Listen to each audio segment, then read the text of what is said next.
ni bro bedi kiside kondo higani bi mara paga chiela kalo sija mana nyiso ler uno dhi mana nyime gi somo e yo makare to wacha ng'ano ni ndi wachango kaka japuonjre mantiere school mano mar ji giwegi korka kono wato kendo wasomo maber and chenro moro amora ringo kaka ncho pange kata kamano an bende kaka nyathi ma dhi school kendo nigo wetene mamoko kaka jowadwa gi osewacho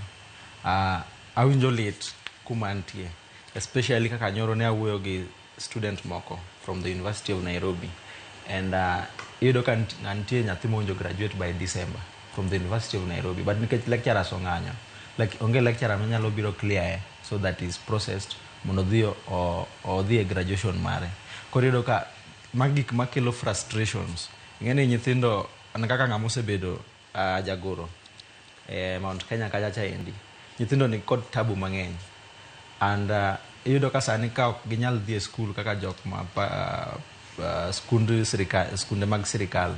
iyudo ka gidonjo e weche moko ma ok kel mor ahinya ne society iyudo ka gidonjo e weche moko ma kelo chochni e kind gweng' en kata ka reports mang'eny kata kaka nyoro iwinjo University of Nairobi Kikuyu campus ng'ato dhi olimo wadgi e kia olal kode koro gin weche moko ma ok ber sana ing'eni sama mind mar nyithindo are not engaged then pachgi paro mang'eny and again onge janyuol jonyuol mang'eny ok gine capacity mar providing that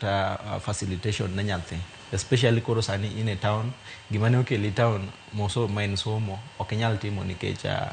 pesa onge ma sustain gimane okeli cha ok itim ok isom in short koro okelo chochni mang'eny but wan wafeel gi but owinjo beni sirikal kod the UASU leaders mondo winjre an adwaro blame the education ministry kotelne kod Julius Migamba aneno ni mae wach mowinjo beni gi sit down and they giwinjre e gik minyal keti so that the lecturers mondo resume to classes because king'iyo sector mar education en ochal ka gima orach kamoro amora nyithindo ywak on the other side kiwuoyo kodgi help team kibiro ir lecturers ichulo gi mathis kibiro in the university management pesa sirikal nigi gopgi koro a lot of things are not working koro kwanyal bedo ni sector mar education each and every sector nitiere chochni onge kamoro amora maber everyone is complaining